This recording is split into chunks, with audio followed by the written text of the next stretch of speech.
दोस्तों, petrol diesel का खेल अब हमेशा के लिए खत्म। आज तक दुनिया उसी की मुट्ठी में थी जिसके पास तेल था। अरब देशों ने इसी तेल के दम पर राज किया और अमेरिका ने इसे कंट्रोल करने के लिए अपनी पूरी ताकत झोंक दी। लेकिन अब ग्लोबल पावर डायनामिक्स पूरी तरह से पलटने वाले हैं, क्योंकि भविष्य का ईंधन अब तेल नहीं कुछ और है। इस फ्यूचर फ्यूल की रेस में चीन अपनी बैटरी तकनीक के घमंड में था। अमेरिका अपने अरबों डॉलर के रिसर्च बजट पर इतरा रहा था। सबको लगा था कि अगला एनर्जी बॉस अमेरिका या चीन में से ही कोई होगा। लेकिन तभी एक ऐसा धमाका हुआ जिसने वाशिंगटन से लेकर बीजिंग तक सबकी नींद उड़ा दी। जिस तकनीक को क्रैक करने में सुपर पावर्स के पसीने छूट रहे थे, सालों से माथा पच्ची चल रही थी, उसे बिना किसी शोर शराबे से सुलझा लिया गया है। और ये कारनामा किसी वेस्टर्न कंट्री ने नहीं, ये कारनामा किया है हमारे भारत ने। जी हाँ, भारत ने। दुनिया जब तक सोच ही रही थी, भारत ने तब तक कर दिखाया।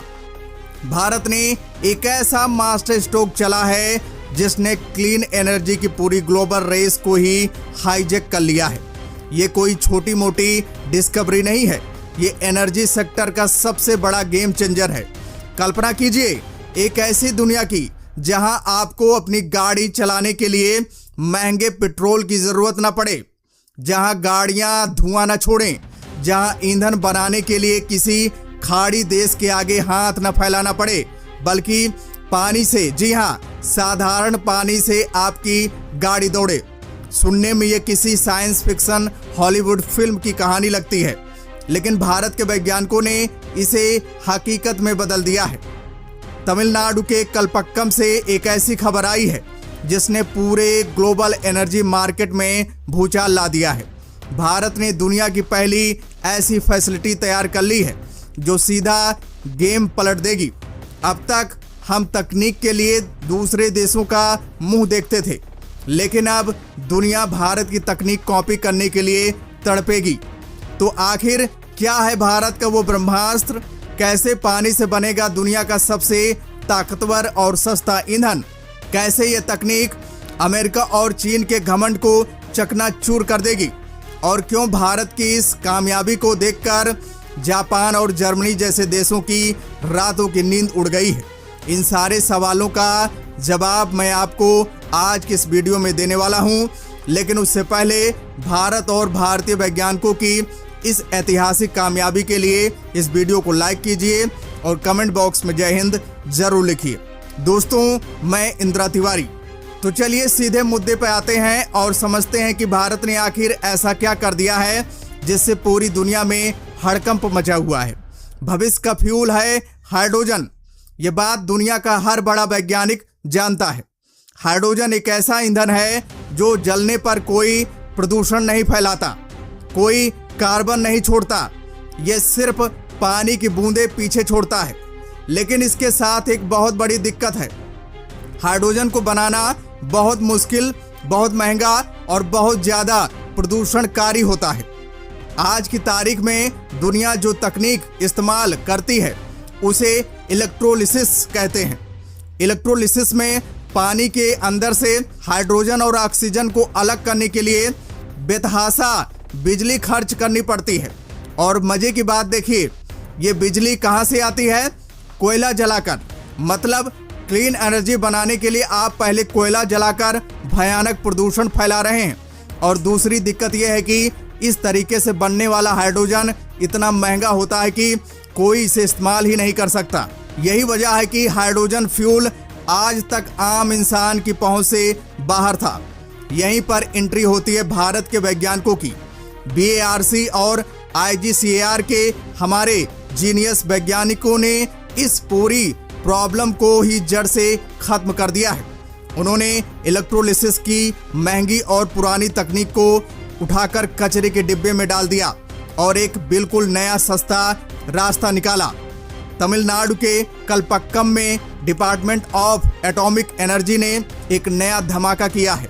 उन्होंने दुनिया की पहली ऐसी फैसिलिटी शुरू की है जो कॉपर क्लोरीन थर्मोकेमिकल साइकिल पर काम करती है। अब आप सोचेंगे कि ये भारी भरकम नाम क्या है। इसे बिल्कुल आसान बोलचाल की भाषा में समझिए। भारत के पास कलपक्कम में अपना खुद का बनाया हुआ फास्ट ब्रीडर टेस्ट रिएक्टर यानी FBTR है। ये एक न्यूक्लियर रिएक्टर है। जब ये रिएक्टर चलता है तो इसमें से भयंकर गर्मी निकलती है। आमतौर पर दुनिया इस गर्मी का इस्तेमाल सिर्फ बिजली बनाने के लिए करती है, लेकिन भारत ने दिमाग लगाया। हमारे वैज्ञानिकों ने रिएक्टर से निकलने वाली इस परमाणु गर्मी यानी न्यूक्लियर हीट को सीधा हाइड्रोजन बनाने के काम में लगा दिया। कॉपर और क्लोरीन नाम के केमिकल्स का इस्तेमाल करके कम तापमान पर ही पानी को तोड़कर उसमें से हाइड्रोजन निकाल लिया गया, बिना कोई एक्स्ट्रा बिजली फूके, बिना कोयला जलाए, बिना कोई प्रदूषण किए।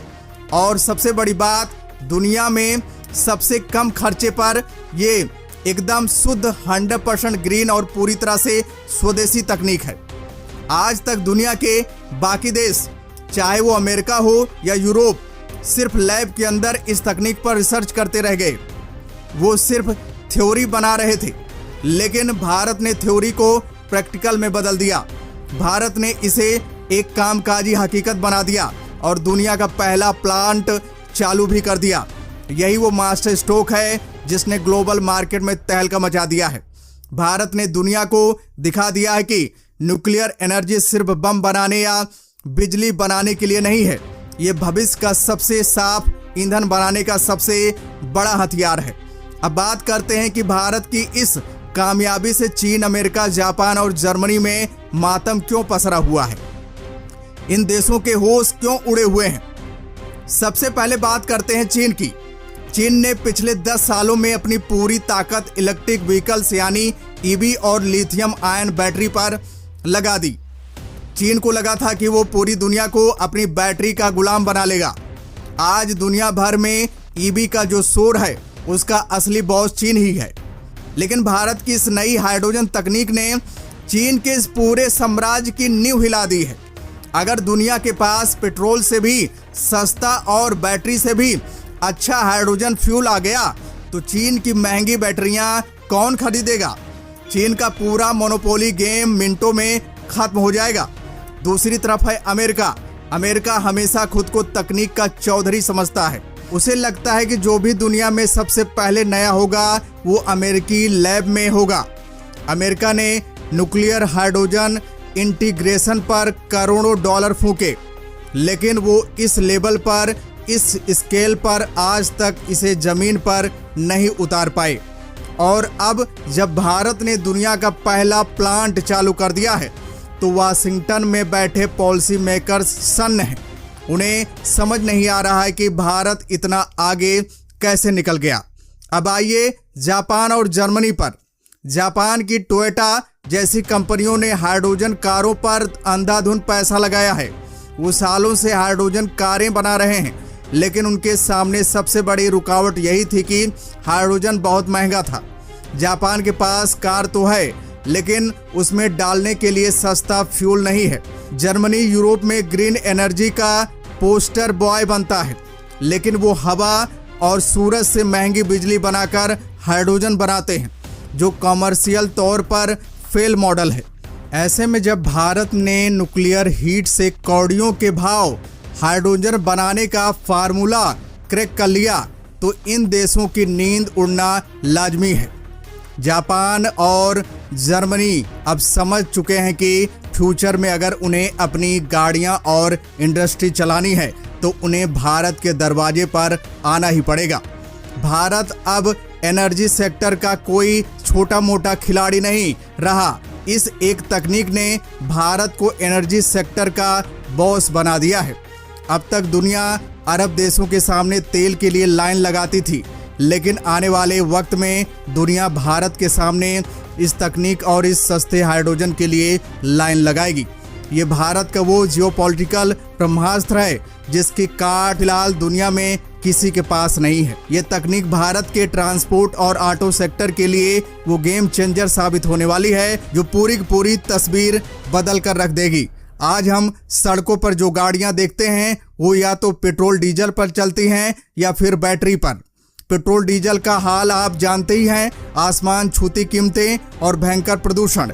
हम हर साल अरबों डॉलर का तेल विदेशों से मंगवाते हैं, हमारा खजाना खाली होता है। दूसरी तरफ बैटरी वाली गाड़ियां यानी ईवी हैं। ईवी में सबसे बड़ी दिक्कत है रेंज और चार्जिंग की। गाड़ी चार्ज करने में घंटों लगते हैं। लंबे सफर पर निकलो तो दिल धड़कता रहता है कि कहीं बैटरी खत्म न हो जाए, और बैटरी खराब हो जाए तो उसे बदलने का खर्च इंसान की कमर तोड़ देता है। लेकिन अब जरा हाइड्रोजन कार के बारे में सोचिए। हाइड्रोजन फ्यूल सेल गाड़ियों का ड्राइविंग एक्सपीरियंस बिल्कुल पेट्रोल गाड़ी जैसा होता है। आप पेट्रोल पंप की तरह हाइड्रोजन स्टेशन पर जाएंगे, नोजल लगाएंगे और सिर्फ 3 से 5 मिनट में आपकी गाड़ी की टंकी फुल हो जाएगी। कोई घंटों चार्जिंग का झंझट नहीं। एक बार टंकी फुल कराइए और 600 से 700 किलोमीटर तक का बेफिक्र होकर गाड़ी दौड़ाइए, और साइलेंसर से धुआं नहीं, सिर्फ साफ पानी गिरेगा। भारत ने अब सस्ता हाइड्रोजन बनाने की चाबी ढूंढ ली है। जैसे ये हाइड्रोजन मार्केट में आएगा, पेट्रोल डीजल की गाड़ियां इतिहास बन जाएंगी। कलपक्कम की ये कामयाबी कोई रातों रात मिला चमत्कार नहीं है, ये हमारे वैज्ञानिकों की 10 को लंबी तपस्या का फल है। दोस्तों, साल 1971 से लेकर आज तक हमारे भारतीय वैज्ञानिकों ने इस फास्ट ब्रीडर रिएक्टर प्रोजेक्ट में अपना खून पसीना एक कर दिया है। उन्होंने कई दशकों तक खामोशी से काम किया, और आज उसी अनुभव ने भारत को दुनिया के सामने सीना तान कर खड़ा कर दिया है। लेकिन कहानी यहाँ खत्म नहीं होती। ये तो सिर्फ एक ट्रेलर है, असली पिक्चर अभी बाकी है। भारत अब इसी तकनीक और अनुभव के दम पर 500 मेगावाट का प्रोटोटाइप फास्ट ब्रीडर रिएक्टर यानी PFBR तैयार कर रहा है। जब ये विशालकाय रिएक्टर अपनी पूरी क्षमता से धड़केगा, तब सोचिए क्या होगा। हम एक साथ एक ही वक्त में भारी मात्रा में बिजली बनाएंगे और दुनिया का सबसे सस्ता हाइड्रोजन भी पैदा करेंगे।